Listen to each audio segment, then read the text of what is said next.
ગુજરાતમાં high tension વીજલાઇનને મુદ્દે ખેડૂતોનો વિરોધ હજુ શમ્યો નથી।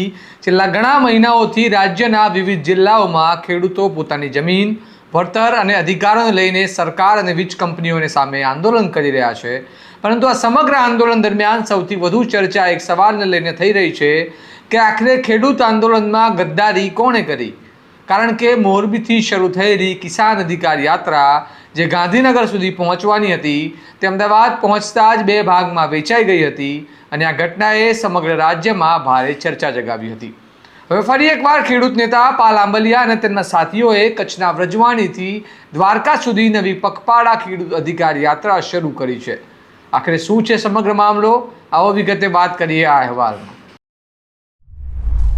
નમસ્કાર, હું ચિરાગ વર્ષાબેન, આપ જોઈ રહ્યા છો સ્વમાન। ગુજરાતના અનેક વિસ્તારોમાં ખેડૂત હાઈ ટેન્શન વીજ લાઇન પ્રોજેક્ટના મુદ્દે સતત વિરોધ પ્રદર્શન કરી રહ્યા છે। ખેડૂતો આક્ષેપ કરી રહ્યા છે કે ખાનગી કંપનીઓ દ્વારા તેમની જમીનમાં વીજ થાંભલા ઊભા કરવામાં આવી રહ્યા છે, પરંતુ જમીનનું યોગ્ય વળતર ચૂકવવામાં આવ્યું નથી।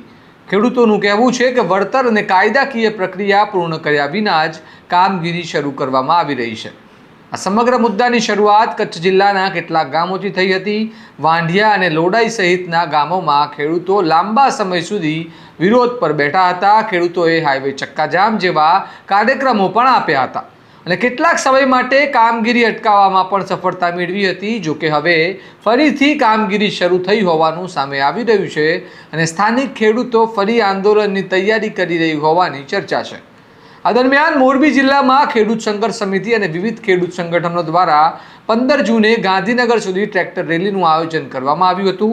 મોટી સંખ્યામાં ખેડૂતો આ રેલીમાં જોડાયા હતા, પરંતુ અમદાવાદ પહોંચ્યા બાદ આંદોલન દરમિયાન આંતરિક મતભેદો સામે આવતા સમગ્ર આંદોલન બે ભાગમાં વેચાઈ ગયું હતું। આ ઘટનાએ ખેડૂત આંદોલનની એકતા અંગે અનેક સવાલ ઊભા કર્યા હતા। તે સમયે ખેડૂત નેતા પાલ આંબલિયા જાહેર મંચ પરથી ભાવુક બન્યા હતા અને આંદોલનના વિખવાદને લઈને દુઃખ પણ વ્યક્ત કર્યું હતું। હવે ફરી એકવાર ખેડૂત નેતા પાલ આંબલિયા અને ખેડૂત સંઘર્ષ સમિતિએ 26 જૂનથી કચ્છના વ્રજવાણીથી દ્વારકા સુધી પગપાળા ખેડૂત અધિકાર યાત્રાની શરૂઆત કરી છે। આ યાત્રામાં વિવિધ વિસ્તારોના ખેડૂતો જોડાઈ રહ્યા છે અને પોતાની જમીનના યોગ્ય વળતર તથા અધિકારોની માંગ સાથે દ્વારકા સુધી પહોંચવાનો સંકલ્પ વ્યક્ત કરી રહ્યા છે।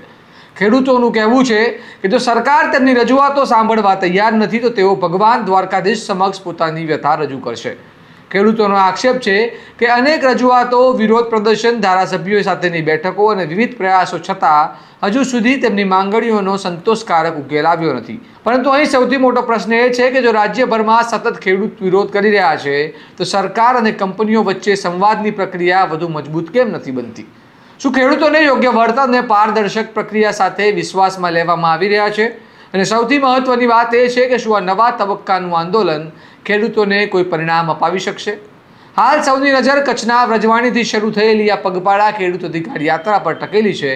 હવે જોવાનું રહેશે કે આ યાત્રાને કેટલા લોક સમર્થન મળે છે અને ખેડૂતોની માંગણીઓ અંગે આગળ શું નિર્ણય લેવામાં આવે છે। આ મામલે તમારું શું કહેવું છે? શું ખેડૂતોની માંગણીઓ અંગે સરકાર અને ખેડૂતો વચ્ચે વધુ અસરકારક સંવાદ થઈ રહ્યો છે?